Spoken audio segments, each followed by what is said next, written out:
9월 19일 금요일입니다. 여러분 오늘도 하나님의 샬롬 가운데 평강을 누리시는 여러분 되시기를 바랍니다. 오늘 주시는 하나님 말씀은 사도행전 7장 48절과 49절을 함께 묵상하겠습니다.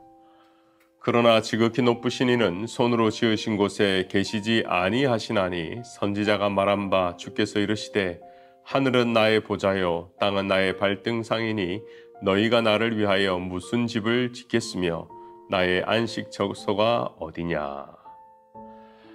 일반적으로 학자들은 역사를 정의할 때에 현재의 관점에서 과거를 연구하고 또 미래를 준비하는 것이라고 말합니다.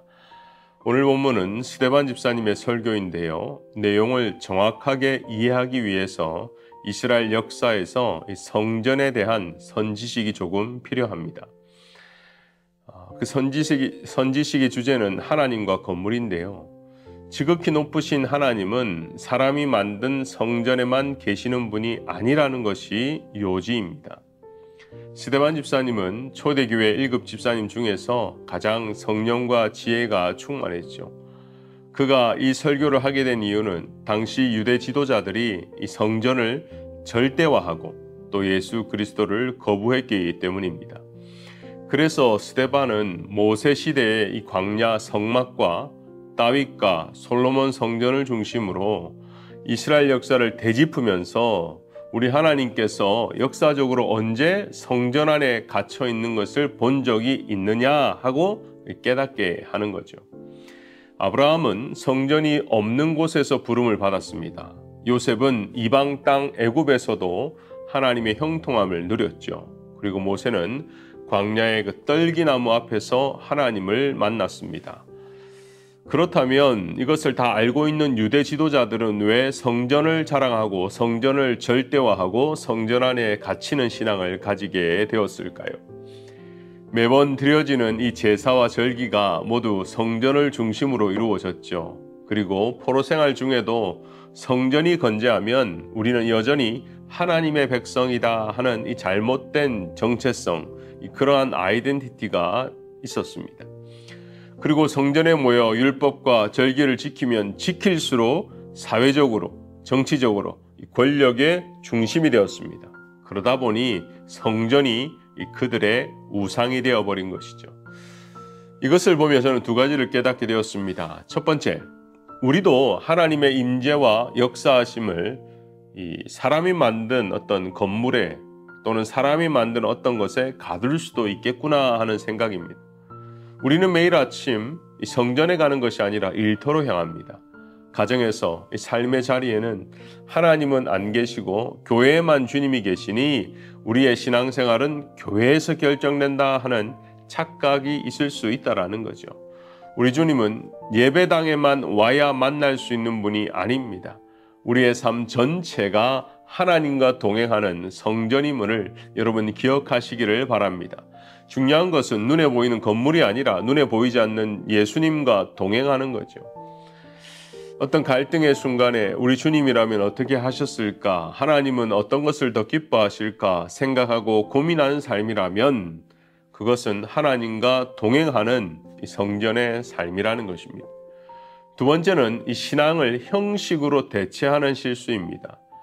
유대 지도자들이 예수님을 거부한 것은 형식적인 율법 준수가 우선이었기 때문이죠.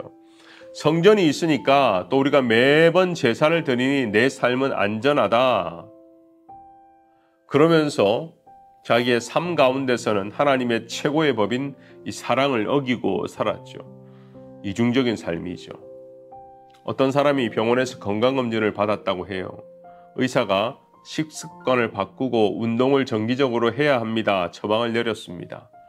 그런데 이 사람은 집에 와서 나는 건강검진을 받았고 의사도 만났으니 이제는 괜찮다고 착각하는 삶, 이것이 유대인의 형식적인 삶인 것입니다. 결혼식 날 신랑 신부가 서로 서약을 하고 하객의 축복을 받으면서 부부의 인생을 시작했습니다.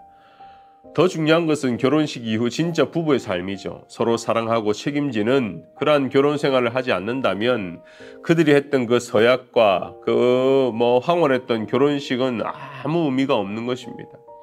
이런 형식적인 삶에 치우치게 되고 매이게 되면 계속해서 사람의 눈치를 보고 살아야 합니다.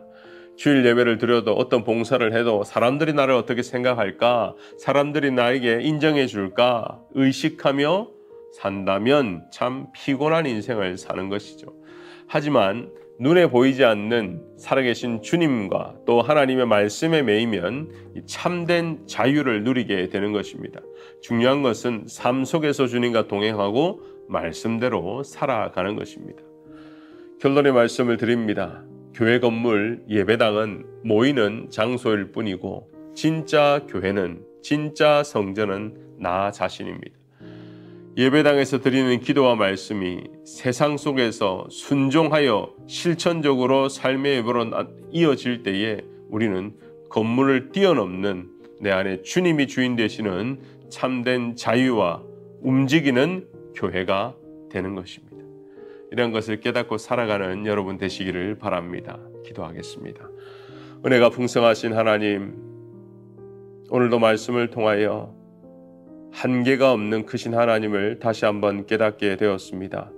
교회에서 예배를 드릴 때에도, 가정에 있을 때에도, 일터에 있을 때에도 그 어떤 것도 한계가 없는 주님과 동행하는 우리 성도들 되게 하여 주옵소서.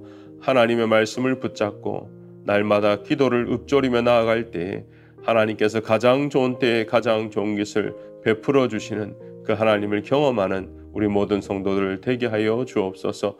무엇보다 각자 기도 제목이 있습니다. 어렵고 힘들 때 더 주님을 찾게 하시고 전능하신 하나님 안에서 문제를 해결받고 또 그 문제 위에 계시는 하나님의 역사를 경험하는 우리 성도들 다 될 수 있도록 축복하여 주시옵소서.